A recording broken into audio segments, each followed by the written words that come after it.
Right. So we have two more chapters. We're going to finish 2021. I'm here. I'm not away for the yeshiva vacation. My son is having we decided that for vacation we're going to give him a tonsillectomy because I mean, why do it during school when I can do it during vacation? So he's going to need therapy being my kid anyway, so might as well give him some real material.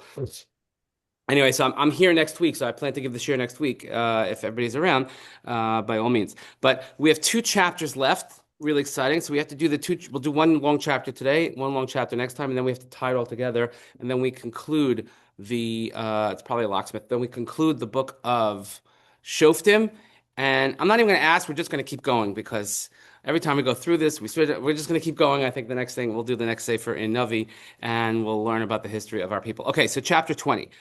So we had this story last week. We saw last time the story of Pilegesh Begiva. Horrible, horrible thing.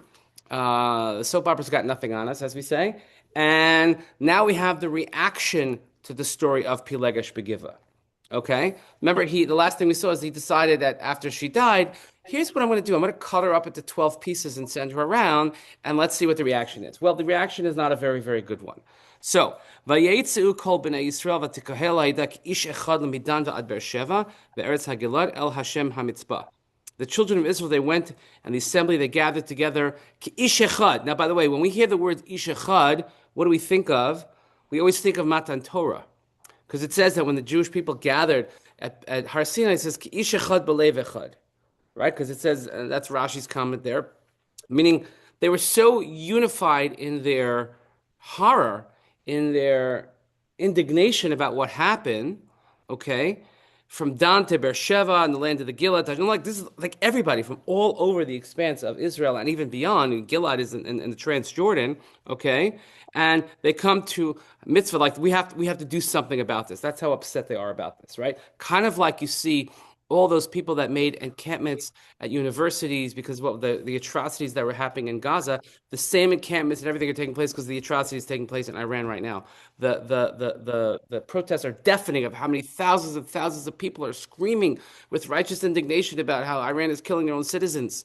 The numbers that are coming out today are just horrific. There's actually video today of the morgue. I don't know if you saw this. There's video of the people trying to find their loved one in the morgue. It's just bodies and bodies and bodies all over the place. And the place where they can get Starlink unblocked, they block the internet access. So Elon Musk, whatever you think about him, but he put Starlink there, and when it's unjammed, you could see this footage.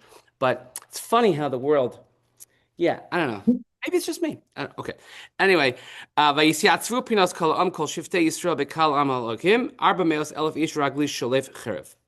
The chiefs of all the people, all the tribes of Israel, they stood in the congregation of the people of God. There's 400,000 sword-wielding foot soldiers. So they're ready to go to battle. Like this is not good. We need to do something about this. This is really bad. Vayishmeu b'nei Binyamin ki alu b'nei Yisrael mitzvah, vayom b'nei Yisrael dabru echad niyasa hara hazos. Now, obviously, something like this, 400,000 people gathering, does not happen silently. So the children of Binyamin, the one who perpetrated this heinous act, it was not the entire tribe, but it was people from the tribe of Binyamin. It was in Giva. They heard that the people have gone up to Mitzvah, and the children of Ibn Israel says, like, how does this happen? How does something like this happen? Vayan ha'ish halevi isha isha nirtzacha vayomar hagivasa asher levinyamin basi ani filakshi lalun. So the person, the Levi, like he's the one that camped overnight in Giva. He's the husband of the murdered woman. He says, well, I came with my concubine to Giva and Binyamin to spend the night. And what happened? Vayakum alai balei hagiva vayasibu alai asabayis laila osidimu laharog vespilakshi inu vatamot. They inhabitants, they rose up and they surrounded the house against me at night. They tried to kill me. They tormented my concubine so much that she died. That's the word inu, vayi'anu, that they caused her suffering. Va'ochez b'pilagshi va'anatecheha va'ashalacheha b'chol sdei nachlas Yisrael ki asu zimon v'olav Yisrael. So I took hold of my concubine. I cut her apart. I sent pieces of her body throughout all the entire territories of Israel because they had done such an indecent and disgusting thing in Israel. So just the people of Binyamin. The rest of these, this is a civil war about to happen. Civil war, 11 tribes versus one, right? It was a pretty major thing. That's no, but the whole tribe. Now, by the way, what's also interesting is that this is such a horrible, horrible thing. Nobody seems to say anything like, you cut this dead body up into 12 pieces and sent it around. Like that's a little bit. They don't, okay. Meaning, like we had to send a message. Sometimes you have to do something extreme. Sometimes you have to turn over some tables and make a ruckus so that people get the message. I don't know. But he says, this is the thing. Hinei kulchem b'nei Yisrael havu lechem davar va'etza halom. Now here you are, children of Israel. Make a decision. What do you want to do? What do you want to do about this? What are we going to do about this? Vayakam kol am ki ish echad lemor. Again, they rose up ki ish echad as one. Now, by the way, it shows perhaps the character of the nation that they had such righteous indignation that they were willing to do something about it. Lo nelech ish la'olov, lo nesi ish leveso. Nobody's going home. Nobody's going to turn away. Here's what we should do. This is what we're going to do. We're gonna do to Giva. We're gonna have some sort of lot. We can't have everybody go at once. We're gonna have some sort of lot. Lakachnu asara anashim lemeya lechol shiftei Yisrael umeya leelef ve'elef v'raval lakachat seder la'am la'asos leval legeva binyamin mechol hanaval asher kechol hanaval asher asab Yisrael. We're going to choose 10 men out of 100, 100 out of 1,000, 1,000 out of every 10,000 to obtain provisions for the people. We're going to create some sort of military force and with supply lines and backup, et cetera, et cetera.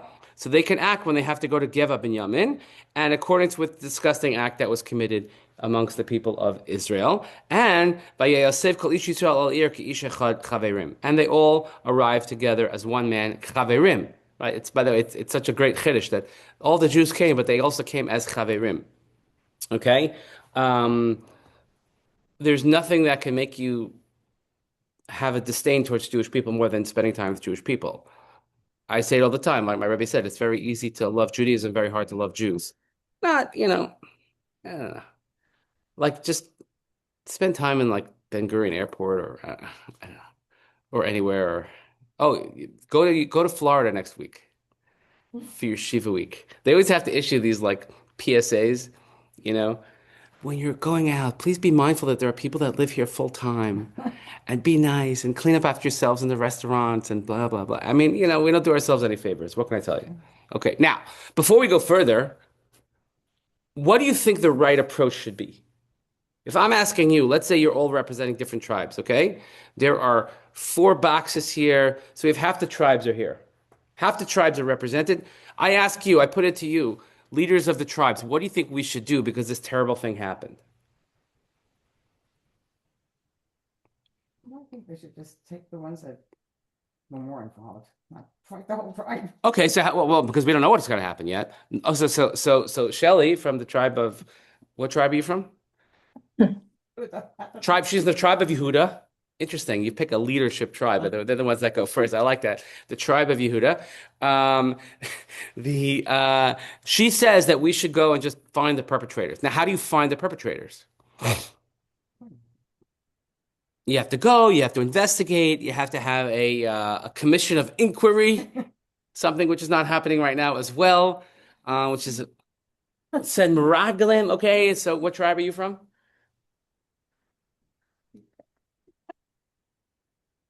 I have to pick the tribes too.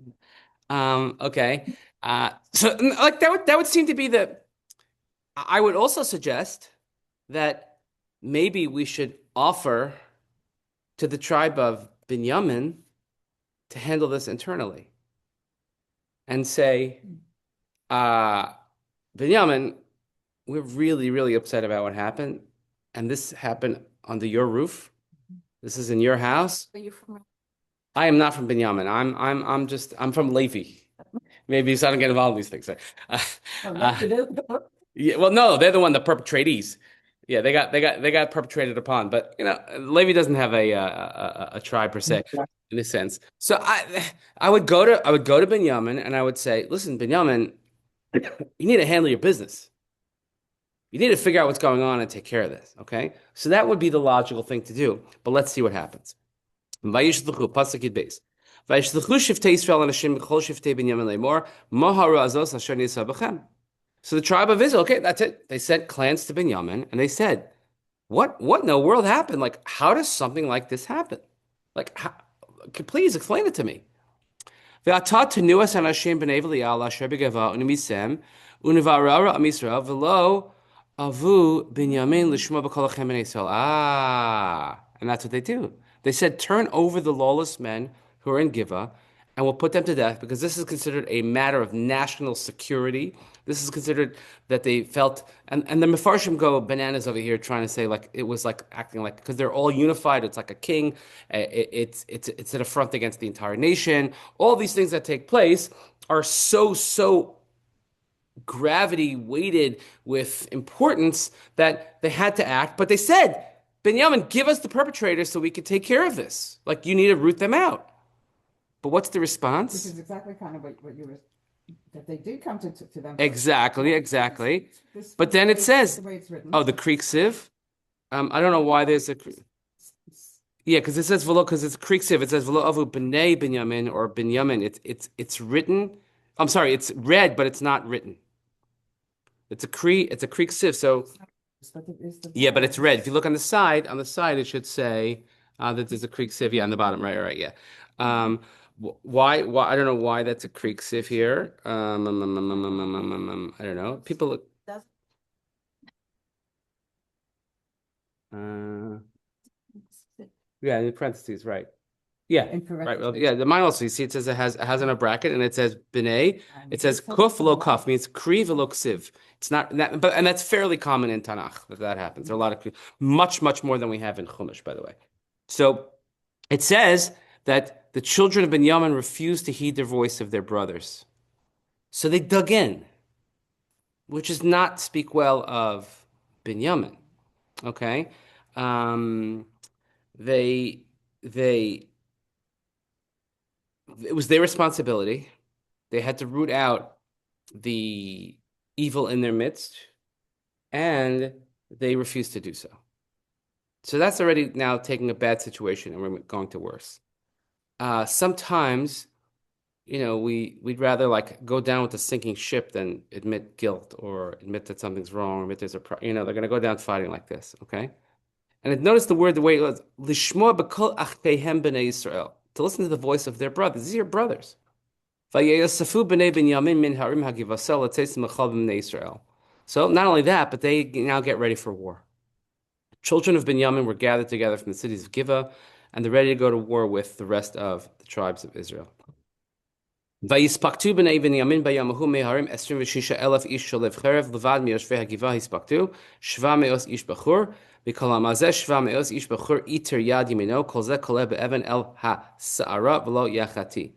So, you want to get an idea of the numbers that we're talking about. And by the way, there's going to be a lot of numbers in this chapter, and most of them, well, unfortunately, are going to be casualties. The children of Benjamin from the cities numbered that day 26,000 sword-wielding men, besides the inhabitants of Giva, who were 700 choice men. And then you had 700 choice left-handed men. It's an interesting thing. It's the second time in the book that we talked about left-handed. Remember the story of Ehud when he went in and he got with his left hand, right, right, right? And it's called. Notice in Hebrew, in here it's called Iter Yad. Iter Yad means like that. Whenever we say Yad, it means right hand. Iter Yad means like there's something wrong with you. So that's what we call left-handed. Even then, if anybody who grew up, I don't know, probably like my age and earlier, if you're a lefty, there was something wrong with you. They forced you. Lefty, they never. They They never forced tried. you. Well, but you grew up. They always said they would never give you the right desk. They tried. Sometimes they tried to force people to become righties. I did not personally. You did not because you grew up in a loving and caring environment. Um, but there, and the lefties ask lefties who grew up. A lot of them will say that it was just horrible, and they had used those weird green scissors. Remember the green scissors? Right. See, I see. I cut with my own. You cut with your, see? Interesting. Okay. But you write with your left hand. So the notion of Itter Yad is I actually have a sefer that's called Itter Yad Behalacha. All the places, because it does matter. We're very, very fixated on right, left, right, left. Your right foot first, and you tie your right shoe first, all this stuff. And what do you do if you're a lefty? So the most common application of this is, let's say, a boy putting on tefillin. What hand do you put tefillin on? So we say, oh, I'm a righty or a lefty. Now, some people, I write with this hand, but I throw with that hand. And so ultimately it comes down with writing. Back when people used to actually write, nobody writes anymore because everybody just types. Like Mhm. I can't type with both hands. I'm a terrible typer, this typer person. But if you write with your left hand, that's going to determine pretty much your right-handed, left-handedness. Listening to a recording that I missed of yours, Yeah. and I was writing it in my notebook, and somebody said to me, they're like, "Wow, that's so nice. You still right?" See, you still right. My problem is also my handwriting is terrible and it only gets worse. So I can't type and I can't write. So I'm a mess.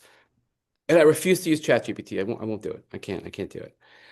Anyway, so you have these special left-handed soldiers because of the way that they deliver the whatever it is that they're slinging, these stones, that they could sling a stone at a hair and not miss. And it would fool the defense apparatus because they're not used to having it from that angle. So, by the way, one of the greatest commodities in the world today is a left-handed pitcher. Well, I was gonna say that I know the males in my house try and use that for sports. Like they try and work on their left, Yeah, you know. yeah. levers. A left-handed pitcher is considered one of the greatest commodities in all of sports, and a lot of it has to do with the arm angle and the way that the ball comes out of your hand. That's harder for the batters to see it and this and that. I find in hockey it's pretty much split. I mean, you have a lot of lefties and righties. Anyway, but you have these lefties here, and aside from Mikol Amazeh Shemazish Bechor, I'm sorry. Okay, okay. The Ish Yisrael hispaktu levad b'binyanim arba me'os elef ish shalevcher kol ze ish milchama. So besides Binyamin, there are now. So you have that many 26,000 plus the 1,400. But then you have the men of Israel. 400,000 sword wielding men, a bunch of warriors. So now you would think, okay, 400,000 versus, 30,000, that should mean not much of a battle, right? It should be a piece of cake. Let's see. Vayakumu vaya'alu beis el vayishalu ve'elohim vayomru b'nei Yisrael mi ya'alelonu batchila l'melchama im b'nei Binyamin vayomer Hashem Yehuda batchila. See, here you go, Shelley. So they went up to Beit El. When they say Beit El, it doesn't necessarily mean exactly the place of Beit El, which was just really kind of north of the property of Yehuda, of Binyamin, which might actually be in the property of Binyamin. I have to check exactly where Beit El is. But it means the house of God. They went to consult with the Urim V'Tumim. They went to consult with the whenever they had a question of war or things like that, they would consult with the breastplate. It's the inspiration for the Ouija board. That's what we get. The letters would light up and the colors and everything like that. And they said, here is the question. And they said, who among us should advance first to wage war against the children of Binyamin? And Hashem said, Yehuda should be first. Okay. Now, again, I propose the question to the tribes. Now, Shelley's tribe went first because they said Yehuda should go first. But what was if you were going to the Urim V'Tumim, what's the question that you would ask? Should we go at all? Very good. Tribe of Yehuda answers correctly. Should we go to war? They didn't ask that question. Look at the question they asked. They said, who should go first? Which tribe should go first? And Chazal all point out, like Shelley did quite astutely, that no, the question should have been, should we even go? And had that question been asked, then they probably would have just said, yeah, I don't think so. Why don't you try and work this out diplomatically or whatever? Okay, that's not the question that should have been asked. But the Urim V'Tumim or HaKadosh Baruch Hu, the leaders, they answer the questions that were asked of them. They don't say, "Oh, you should have asked this," but this is what you asked me. Okay, but again, it's not a person; it's the Urim V'Tumim. So let's see what happens. So they get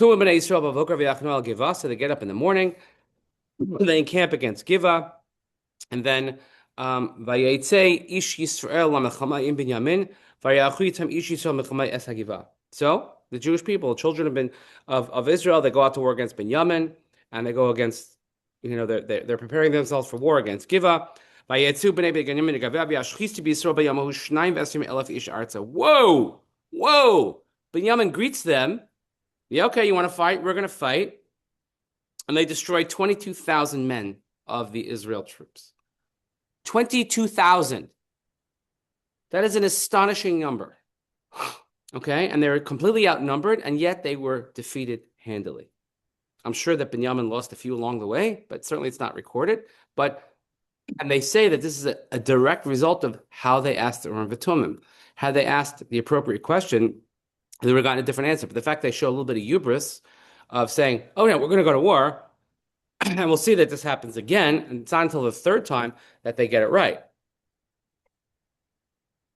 Just take note of the numbers that are being recorded here.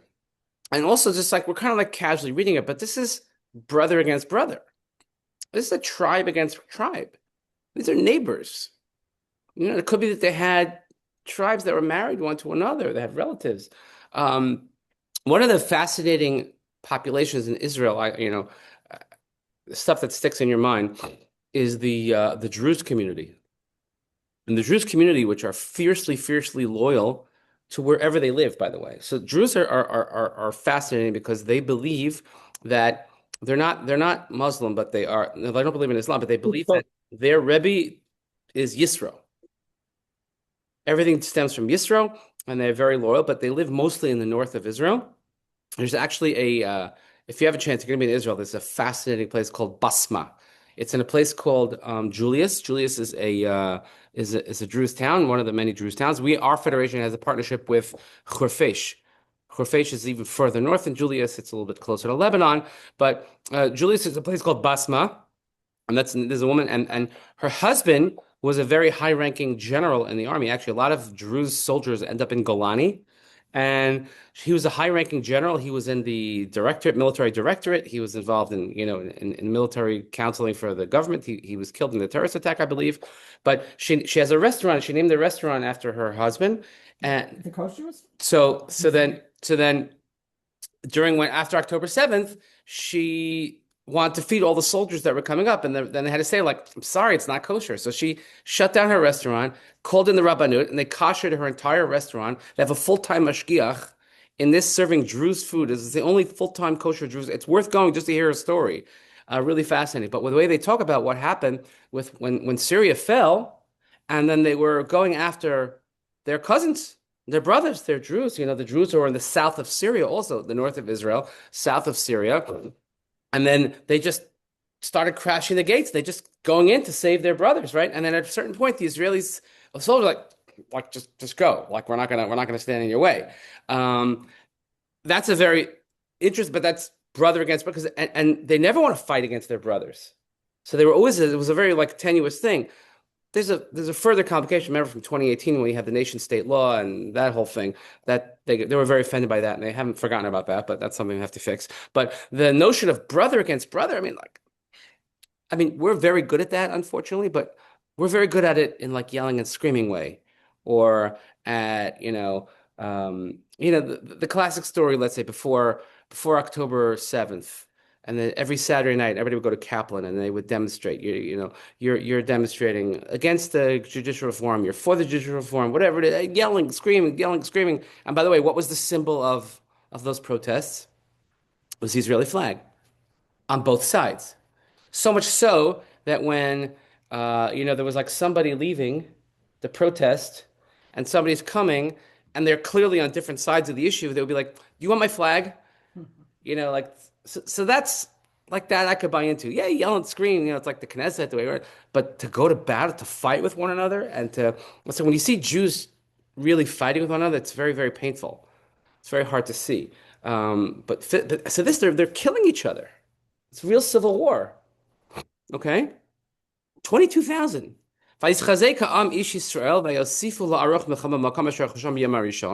So the people, the men of Israel, they strengthened themselves, and now they considered like, okay, what happens when you get beat? We're going to go back. Okay, just like they did on the first day. So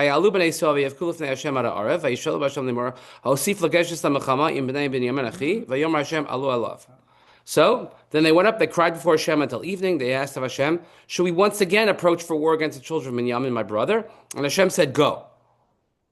Now here, it's slightly different. Still, they should have said like Because they're already in it. they're already in, but they're like, should we go again? They didn't say should we go at all. They said should we go again? Still not quite there. And Hashem says go. So what happens the next day? So they go on the second day. Vayitze Binyamin likrasam min Givah b'yam hasheni. The second day, Binyamin comes from Givah. Vayashchisu b'nei Yisrael od shmonas asar elef ish arza kol olaf ela shel ficharav. Second day, they destroyed another 18,000 men. So we're up to what? 40,000 now? Carry the one, right? 40,000, all soldiers. You know, we look at. I mean, for us, every soldier is a life, is a casualty. It's unbelievable. I can't. You know, and every time I go to Har Herzl, I just can't. I can't. It's very hard to fathom. You know, if you've been to have you been to the National Memorial in Har Herzl? It's really something where they have the names of every single fallen soldier. And now, like when you walk in, it's just all the October 7th and beyond names, which, you know, the last time I was there before this happened, you're like, oh, it's crazy. Terrorist attacks, this and that. And then it's like, you know, hundreds and hundreds more names and so many that I know, unfortunately, also.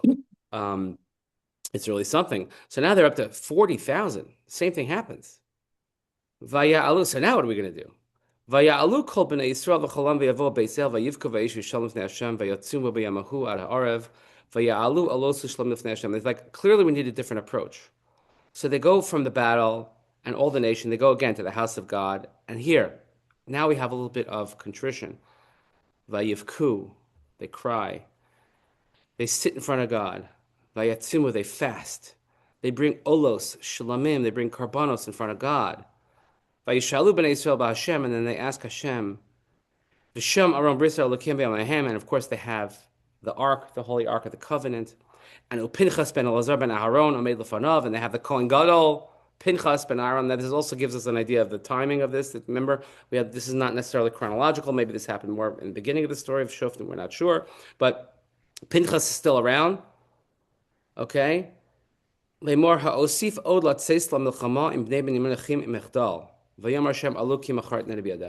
here they say, what is the question? Should we go out again to make war against the children of Binyamin, my brother, or should I withdraw? Like, is this even a good idea? Do we need to go to war against our brother or not? And now they asked the right formula, and now the answer was given, Vayomer Hashem alu ki machar etnei b'yadecha.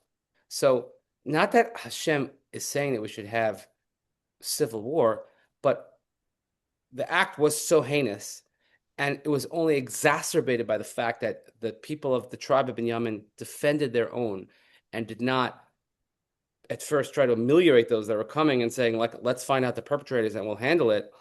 That only, again, exacerbates the situation, so that now Hashem says, yeah, you have to go to war against your brother. You use the right formula, and Hashem says, go tomorrow and I will deliver them, which is the normal formula when they would consult, and Hashem would say, go do this, go do that, as we saw it in Sefer Yeshua, and I will deliver them into your hand, right? So then they set up ambushes all around Givah. So now the third day of the battle. And then they planted themselves around Givah like they did the previous 2 days. So Binyamin is probably getting a little bit cocky at this point. Here they go again. Here we go again. We know the terrain. We know this, that. Vayetzu b'nei Binyamin lekras ha'am hanatku min ha'ir. Vayachelu lahakos me'am chalalim kepam b'pam b'mesilas asher achas olah beis el v'chas kivasa b'sadek yishloshim ish b'Yisrael. So they came out towards the people. They were drawn away from the city. They began to strike down casualties from the people as in the other times, on the roads, in the field. One that goes up to Beit El, the other to Givah, around 30 men of Israel. Not thousands, but 30. Vayamru b'nei Binyamin nigafim heim lefanei kvar rishonim u'vnei Yisrael amru nanusa niskanuhu min ha'ir al ha'mesilos. So the children of Binyamin, they look at the situation. They're like, here we go again. Okay, they're being beaten again before us, right? But the children of Israel said, we're going to retreat and cut them off from the city into the roads. They're going to kind of do a bit of an end around. V'chol ish Yisrael kamim mikamo v'yarchu b'Ba'al Tamar v'orev Yisrael megiach mimikamo ma'arei Gava. So they rose, each man of Israel from his place, and they now put themselves around a place called Baal Tamar. And meanwhile, they have an ambush set up, which was withdrawing from the plain of Givah. So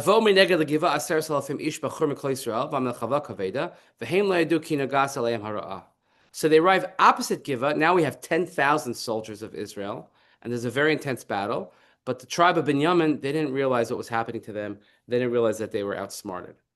Vayigov Hashem es Binyamin lifnei Israel. And by the way, so this is the proper way of reading it. Vayigov Hashem. Hashem struck Binyamin before Israel. And then Vayashchishu b'nei Israel b'Binyamin Yamahu Esther Mechamishim Elef Amea Ish Kol Ele Shalef Charav. So Israel now destroys 25,100 men from Binyamin on that day, sword wielders. So let's keep a tally here. 40,000 on one side, give or take. 25,000 on this side, I'll give or take, okay? So Rabbi, 65,000 people. I mean, Bnei Israel did do the right thing, consulting with Hashem, telling Binyamin that they should take care of it internally. Because they didn't cry and fast, they lost 40,000 people. Yeah, apparently. I mean, we're going to have to analyze this after we finish all 3 chapters, but yeah, hold on to that question and ask yourself, that's such a heavy price to pay? Right. Well, if you think Hashem is the, let's all, kumbaya and talk about our feelings, there's a lot of. They did do everything right. They didn't, well, not exactly. They didn't dot the I and cross the T. It's a big thing. Like they should have asked, should we go to war? They just said, who should go first? No, they're ready to go to war. And maybe they were too eager to go to war and they had to be taught a lesson. That seems to be what Chazal are saying. But it's still a good question. I think the question is better than the answer. It's kind of like, did Moshe really deserve not to go into the land of Israel? Like, really? That's the biggest looming question in all of the Chumash, in my opinion. And does the punishment fit the crime? I don't know. It's not for me to say. I'm not sitting in that seat, but it doesn't sit well with me. You know what I mean? They answered well, he couldn't beat them. Yeah, exactly. Well, we 515 V'eschanan, it's a hard one. But this is an excellent question, and I want you to hold on to that until we get to the end. Meaning till we finish next chapter, and then we do the whole rehash and look at how we're going to analyze these 3 chapters. And then we're going to finish the book, and we're going to have a big party because we're having a scene. I don't know about the big party. I just like saying that. Vayiru b'nei Binyamin ki nigafu, vayitnu ish Yisrael makom Binyamin ki vatchu ala orev asher sama l'giva. So the children of Binyamin saw that they were being beaten, and the Bnei Israel tribes, they made way for Binyamin to retreat because they were relying on the ambush that they had laid against Giva. So then what happened? The ambushers then, as they're ready to retreat, they spread out against Giva, they sounded the shofar, they struck down the entire city by the edge of the sword. So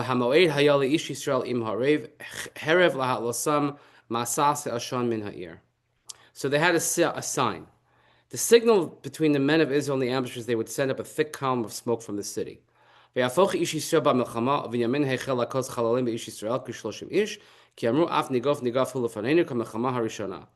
men of Israel, they had retreated in battle, and Binyamin began to strike down casualties, about 30 men. And they said, okay, they're being beaten before us as in the first battle, but but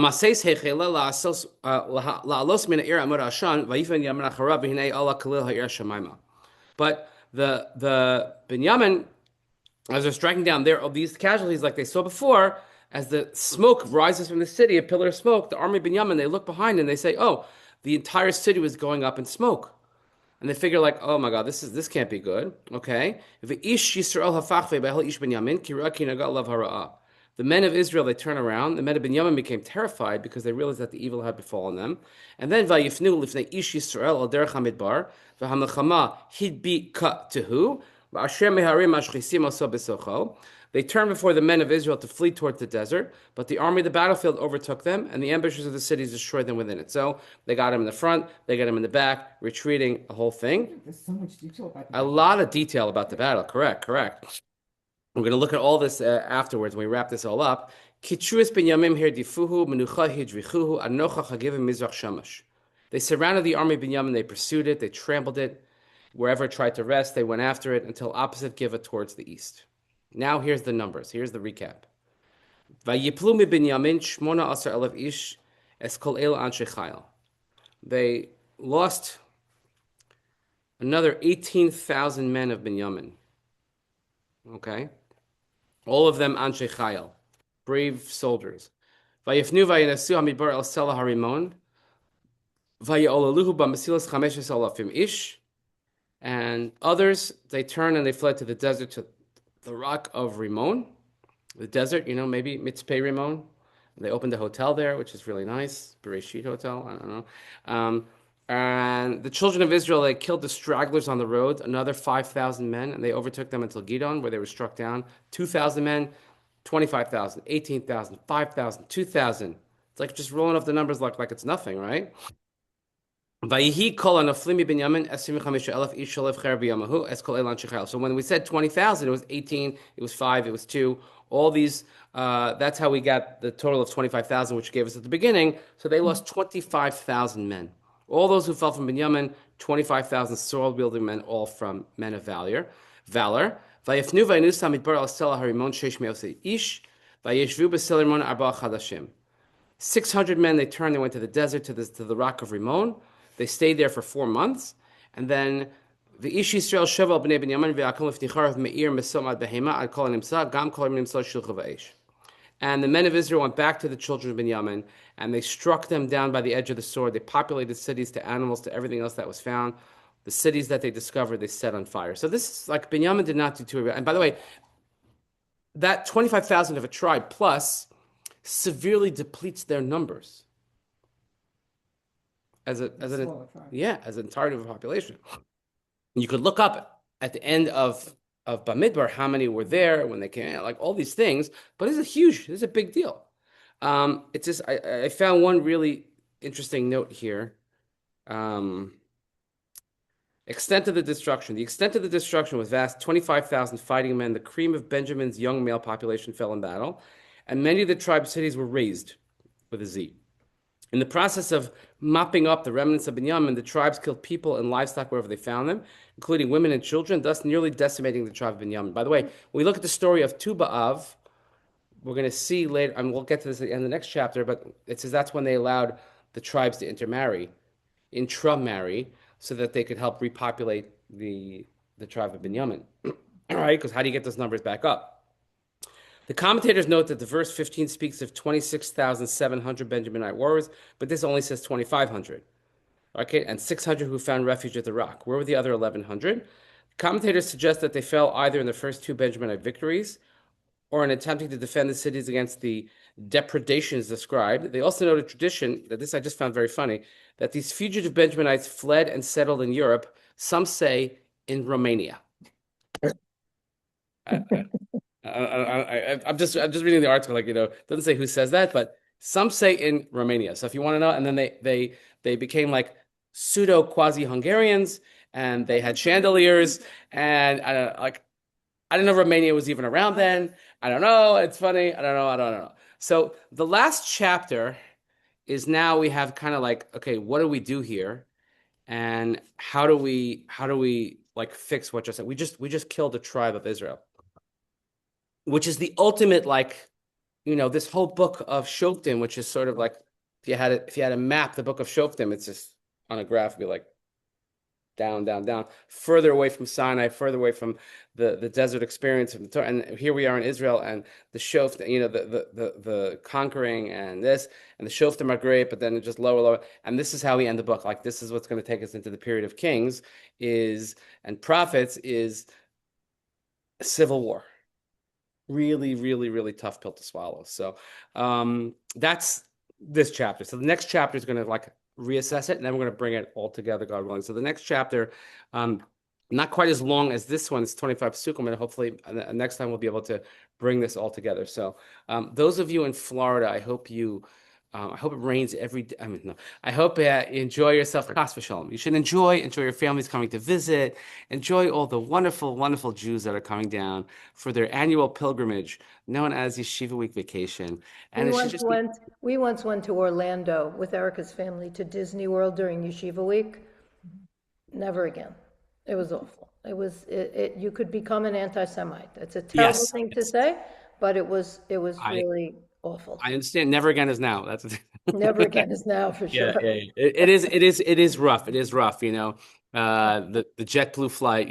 Like when it lands, and everybody thinks because if they stand up and get in everybody's way, they're gonna get off the plane sooner. It is Oh, what it if is. only, if only. All right, I'll let you know how my meeting in Washington goes, and yeah, so I'm gonna go catch a train. Anyway, have a great day, everybody. Great to see you. בהצלחה. Thank you. בהצלחה.